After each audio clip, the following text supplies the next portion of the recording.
اللہ پاک شفا دیں انہیں۔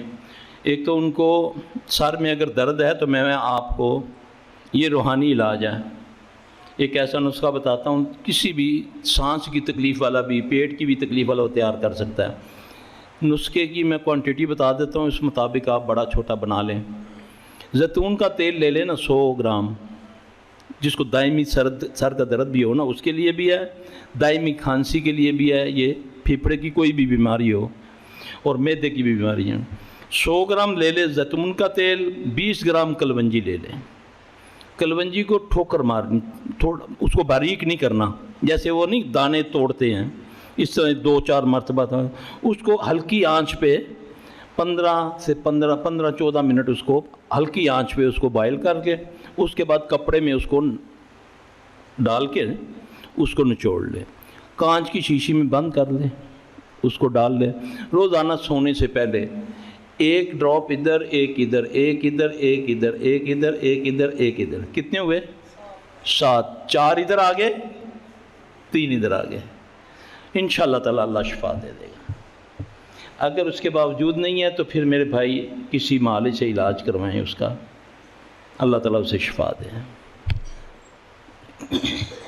اور کاروبار نہیں ہے تو وہ میں آپ کو دعا بتا دیتا ہوں۔ ایک صحابی ہیں امامہ رضی اللہ تعالیٰ عنہ، رسول اللہ صلی اللہ علیہ وسلم کے پاس عرض کرتے ہیں آ کے، یا رسول اللہ صلی اللہ علیہ وسلم کاروبار تباہ ہو گیا ہے، مٹی بن گیا سونا، سست ہو گیا ہوں، کنجوس ہو گیا ہوں، بزدل ہو گیا ہوں، گھر سے نکلنے کو دل ہی نہیں کرتا، قرضہ چڑھ گیا ہے۔ تو رسول اللہ صلی اللہ علیہ وسلم نے فرمایا کہ تجھے میں چند الفاظ سکھاتا ہوں، تو اس کو صبح شام پڑھ لیا کر۔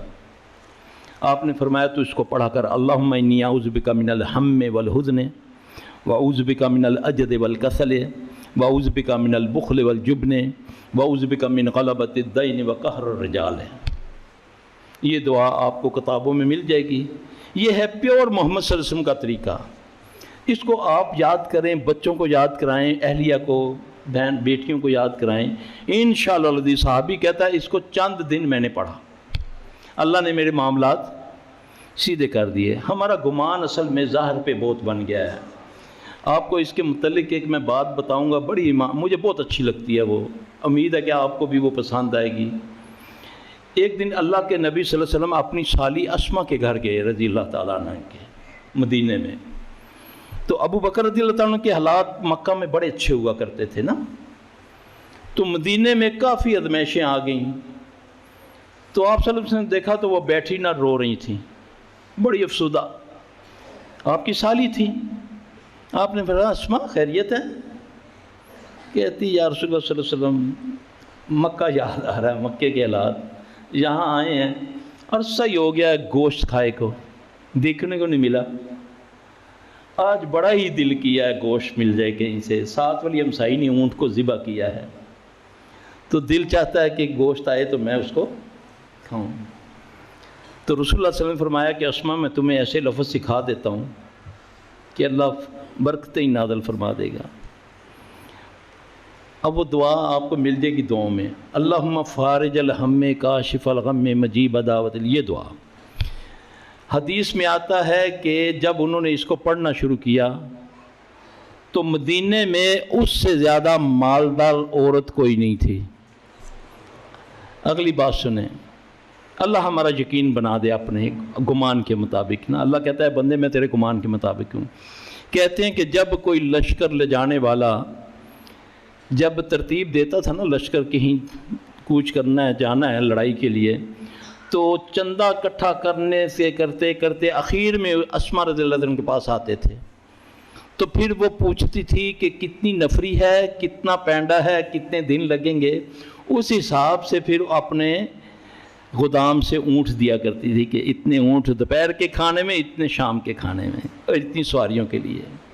میرے بھائی اللہ کی قسم کون سی چیز نبی صلی اللہ علیہ وسلم بتا کر نہیں گئے؟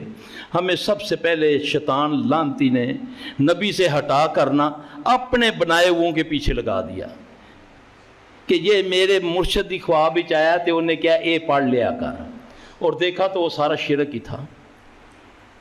وہ شرک، وہ لفظ پر غور کرو، وہ شرک۔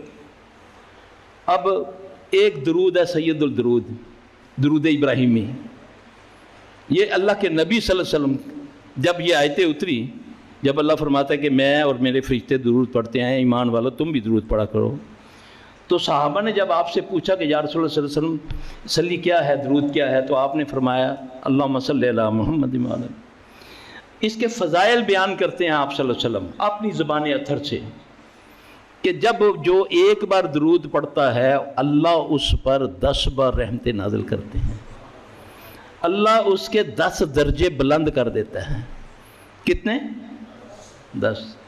اور 10 درجے بلند کر دیتا ہے، 10 گناہ معاف کر دیتا ہے. امام ترمذی رحمۃ اللہ علیہ نے چوتھی بات لکھی کہ اللہ 10 بار اس پر درود پڑھتا ہے. ٹھیک ہے. اب جو نبی نے اپنی زبان اطہر سے درود بتایا، درود ابراہیمی، اس پر کتنا اجر ملا ایک بار پڑھنے سے؟ 10.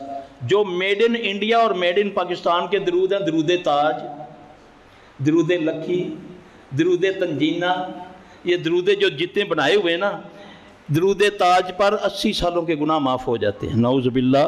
اللہ کے نبی کے درود جو ہے اس کو ایک بار پڑھو تو کتنے گناہ معاف ہوئے؟ تو جو بابا جی کی خواب میں نبی نے بتایا تو اس پر 80 سالوں کے 80 لاکھ گناہ معاف، اور دوسرے درود کے بارے میں 70 سال کے گناہ معاف. اللہ کو میڈ ان محمد وہ عمل پسند ہے جس پر نبی کی مور لگی ہوگی. جو مرضی کرتے رہو، جو مرضی کرتے رہو، جب تک میڈ ان محمد نہیں ہوگا صلی اللہ علیہ وسلم. صحابہ بیٹھے ہوئے ہیں، عمر رضی اللہ عنہ آتے ہیں، چاند وارق ان کو تورات کے ملتے ہیں. چاند وارق آئے بڑی خوشی سے کہ میں نبی صلی اللہ علیہ وسلم کے سامنے اس کی تلاوت کرتا ہوں، کیونکہ وہ پڑھے لکھے تھے، پڑھ سکتے تھے. آ کر انہوں نے پڑھنا شروع کر دیا تو اللہ کے نبی صلی اللہ علیہ وسلم کا چہرہ مبارک غصے سے لال ہو گیا. ابو بکر رضی اللہ عنہ جب دیکھا تو یار غار تھے نا، غار کے یار تھے نا، ہم تو ہر غیرہ وغیرہ کو بنا لیتے ہیں، ایک ہی یار تھا، وہ اس کا نام ہے ابو بکر رضی اللہ تعالیٰ عنہ، جو غار میں تھا. انہوں نے جب اپنے یار کی، اپنے دوست کی ادائیں دیکھی تو اس نے بھانپ لیا کہ اللہ کے نبی کو یہ ناگوار گزر رہا ہے. وہ کیا کر رہے تھے؟ بھجن گا رہے تھے، کچھ اور پڑھ رہے تھے. آسمانی صحیفہ جو موسیٰ علیہ السلام پر اترا تھا، تورات کے ان عبارت تھے، وہ پڑھ رہے تھے. تو حضرت ابو بکر رضی اللہ جا کر حدیث تحقیق کر لیں، ٹیپ بھی کر لیں، فلم بھی بنا لیں. انشاءاللہ حدیث بتا رہا ہوں، حدیث کسی بابے کا میں ٹکوسرا نہیں بتا رہا. لفظ غور کرنے والے میرے بھائیوں، اللہ ہمارے عمل کو بچا دے. اللہ ہمیں ان میں سے نہ کر دے کہ اللہ جن کے بارے میں کہتا ہے کہ یہ عمل لے کر آئیں گے بڑے ٹوکرے بھر بھر کے، مگر میں ان کو اس طرح اڑا دوں گا وَقَدِمْنَا إِلَىٰ مَا عَمِلُوا، میں ریت کی طرح اڑا کے رکھ دوں گا. اللہ ان عمال سے بچائے ہمیں.